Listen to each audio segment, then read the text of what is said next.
तमाम लोग पढ़ने अगड़ों का नाम क्यों नहीं लेते आप अपनी जुबान से? अगड़ों का नाम क्यों नहीं लेते? देखिए, ये कांग्रेस के मित्र कह रहे हैं, कौन भ्रष्टाचार की बात कर रहा है? जिसका पूरा परिवार कांग्रेस का युवराज से लेकर युवराज की मां तक जो बेल पर है भ्रष्टाचार के आरोप में, वो दूसरे के ऊपर भ्रष्टाचार। मर्जर पर सवाल दो, जी। क्यों आपको अपने फैसले पर पीछे मुड़ना पड़ रहा है? कोई फैसले पे पूजा जी पीछे नहीं मुड़ रहे। हमने ये कहा कि हमारी प्राथमिकता शिक्षा है। उत्तम शिक्षा कैसे मिले? जैसे हमने उत्तम प्रदेश बनाया उत्तर प्रदेश को, वैसे ही हमारी प्राथमिकता में उत्तम शिक्षा भी है। और शिक्षा का स्कूलों को बंद करने का फैसला नहीं क्यों लिया गया? पूजा जी, स्कूलों को बंद करने का फैसला जहाँ पे 50 से कम बच्चे थे उन्हीं स्कूलों को बंद किया गया और दूसरे जगह उनको शिफ्ट किया गया है। और जहाँ तक जाएंगे कैसे? वही आने जाने की बात, जो ट्रांसपोर्ट की बात हो रही है, उसके लिए सरकार ने कहा है। ड्रॉप आउट परसेंटेज को गिराना चाहते हैं तो ऐसे ड्रॉप आउट परसेंटेज बढ़ जाएगा? नहीं, बिल्कुल नहीं। ड्रॉप आउट परसेंटेज को हम बिल्कुल बढ़ाना चाहते हैं, घटाना नहीं चाहते। और हमने कहा है कि 100% घटाना चाहते हैं। नहीं नहीं नहीं नहीं नहीं नहीं नहीं नहीं देखिए पूजा जी, बिल्कुल बार बार हम ये कह रहे हैं कि हमारी प्राथमिकता ड्रॉप आउट ना हो, यही ना हो, चाहते हैं। बिल्कुल ना हो।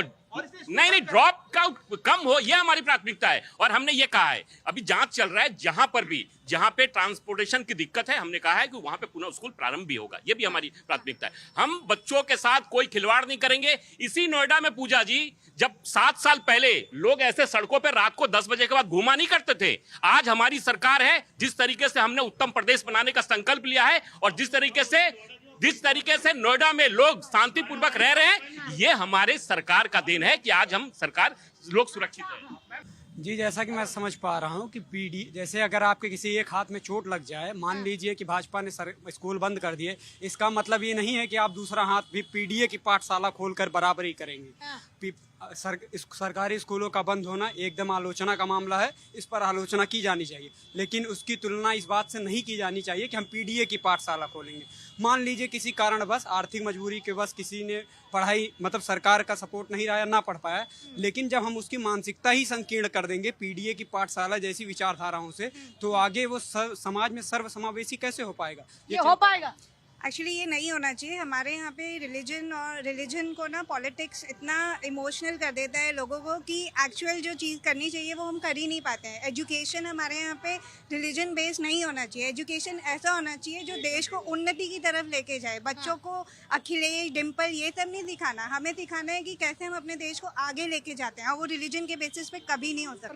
रिलीजन के बेस पे, नेताओं के बेस पे, जाति के नाम पर नहीं लेके जा सकते। देखिए भारतीय जनता पार्टी का उद्देश्य बिल्कुल स्पष्ट है, इनका विजन भी बिल्कुल साफ हो गया है। ये ड्रॉप आउट को बढ़ाएंगे और जो जितने स्कूल हैं इसको ये बंद करेंगे। और दूसरी बात वैसे पीडीए की पाठशाला में स्किल डेवलपमेंट के लिए क्या सिखाएंगे? नहीं, मैं आपको बता रहा हूँ, स्किल डेवलपमेंट के बारे में बता रहा हूँ। माननीय अखिलेश यादव ने, कोविड आया 2019 में, लेकिन 2012-13 में ही सब सारे बच्चों को लैपटॉप बांट दिए। और ये सरकार क्या कर रही है? सरकार, आप जाएं और अपनी शिकायत करें कि बिजली नहीं आ रही है, वो कहेंगे बोलो जय श्री राम। अगर आप जाकर बोलो कि पढ़ाई नहीं मिल रही है, एजुकेशन नहीं मिल रही है, तो बोलेंगे जय श्री राम। सफाई बोल सकते जय श्री राम? ये धर्म का नाम लेकर खबर में आई है। देखिए धर्म, आपको जय श्री राम से कोई एतराज है? जय श्री राम से कोई एतराज नहीं है, पर धर्म का इस्तेमाल राजनीति में नहीं होना चाहिए। सवाल ये है, हमारा सवाल बिल्कुल जेन्युइन है। गरीब, मजदूर, किसान, पिछड़े, हम कल्याण करना चाहते हैं, इनके लिए सरकार होनी चाहिए। जाति का होना चाहिए ना, जाति का होना चाहिए, जाति पढ़ाया जाना चाहिए।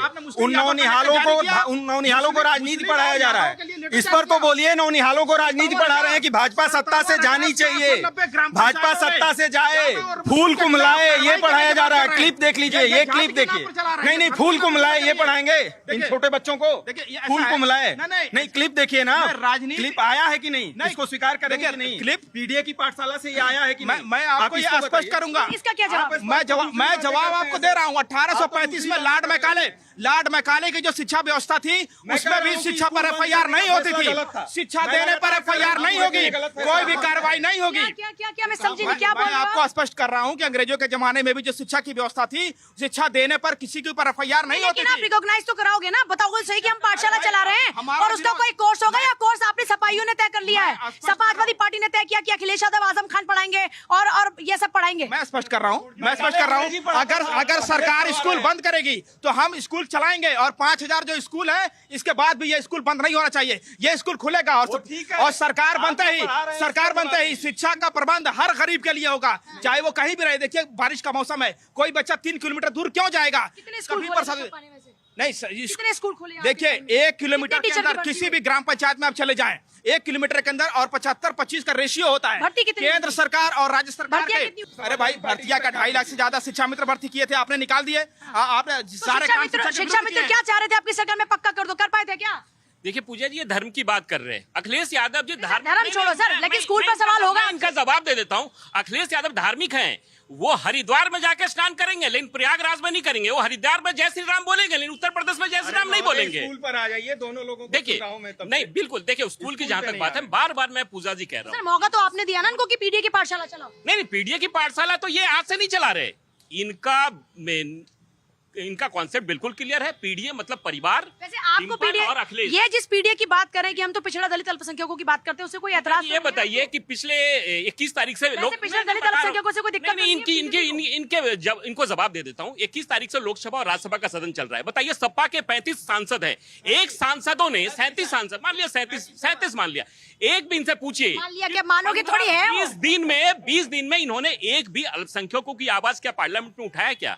इनको कोई अल्पसंख्यक से मतलब नहीं है, सिर्फ इनको परिवार और समाजवाद को, ढोंगी समाजवाद को अपनाना है प्रदेश में। और सरकार बनाने के लिए जो इन्हें कृत संकल्प होने की बात कर रहे हैं, मैं इनको बताना चाह रहा हूं कि 2027 के चुनाव में भी आप बाहर ही होंगे। भारतीय जनता पार्टी एनडीए की सरकार उत्तर प्रदेश में बनेगी। आप उसकी चिंता क्या जवाब है सर? देखिए ऐसे ही मुगालते में न रहें।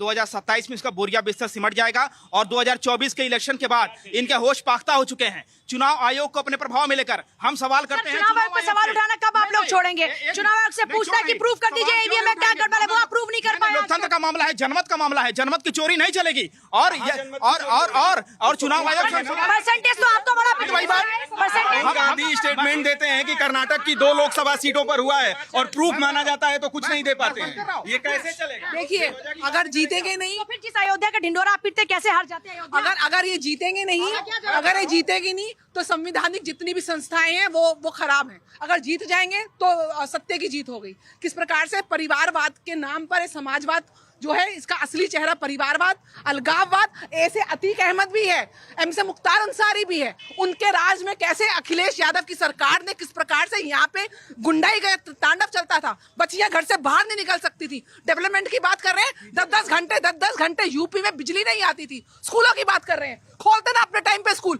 अपने समाजवादी पार्टी का अखिलेश यादव के बच्चे कहाँ पढ़ रहे हैं बताएंगे जरा? क्या वो पढ़े हैं? तो सब नेताओं के पढ़ते तो सब, हाँ, तो मैं वही तो बोल रही हूँ, सब नेताओं के पढ़ते हैं, लेकिन आप सरकारी स्कूल और जो बच्चों के स्कूलों को किस प्रकार से राजनीतिक तुष्टीकरण के लिए इस्तेमाल कर रहे हैं।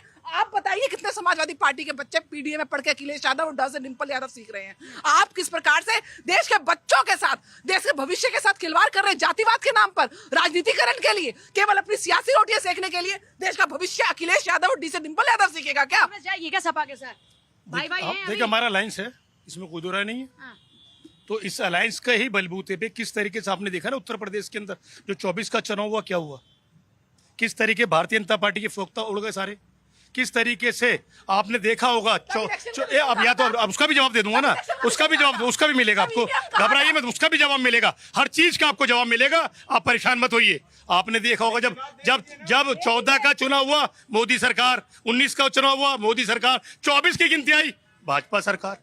एकदम परिवर्तन देखा ना आपने, किस तरीके से उत्तर प्रदेश के अंदर भारतीय जनता पार्टी की हालत हो गई और किस तरीके से बैसाखी आ गई। जब बैसाखी बनी, उस बैसाखी के बाद में इलेक्शन कमीशन का क्या? हमने जब भी आरोप लगाते हैं, हम तो आरोप भी लगा रहे हैं, कमीशन ने तब क्या किया? क्या मना कर दें? आरोप लगा छोड़, इलेक्शन कमीशन ने आपने क्या कहा? 24 के चुनाव के बाद, आप जवाब लीजिए ना, 24 के चुनाव के बाद इलेक्शन कमीशन ने कहा हमने इतना लंबा चुनाव गलत कराया, इतना लंबा नहीं होना चाहिए, गर्मियों में इतना चुनाव नहीं कराना चाहिए। यही तो लोग कह रहे थे। किस बात पे कहा? वो किस बात पे कहा? किस बात बताइए ना, क्योंकि सरकार के द्वारा लिया गया वोट गिरने का परसेंटेज कम हुआ, उस पर कहा इलेक्शन कमीशन ने। पहली बार गर्मी के कारण से वोट परसेंटेज कम था, इलेक्शन कमीशन ने, आप उसको गलत तरीके से, आप गलत तरीके से, ये पहली बार अपने हिसाब से, ये कौन सा हिसाब, इलेक्शन कमीशन का स्टेटमेंट कौन सा हिसाब था कि वोटिंग बंद हो गई, उसके 2 घंटे बाद तो आता वोट परसेंटेज कम हुआ था कि 24 घंटे बाद कैसे अब बढ़ा वोट क्या? परसेंटेज कम हुआ 24 कि घंटे बाद कौन सा बढ़ता था? वोट परसेंटेज आज इलेक्ट्रॉनिक का जमाना है। पिछले की बात 24 की बात कर रहा हूँ ना। हाँ, तो बैलेट 24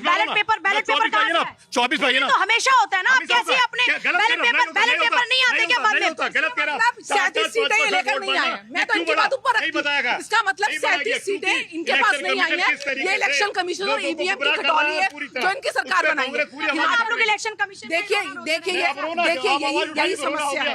काम नहीं करना है, देश की जनता की सेवा आप बनाए तो इलेक्शन देश की जनता की सेवा नहीं करनी है, केवल परिवारवाद करना है, जातिवाद करना है, देश को बांटना है। कभी नॉर्थ और साउथ में बांटो, कभी ब्राह्मण और उसमें बांटो, कभी आप यादव और मुसलमान में बांटो।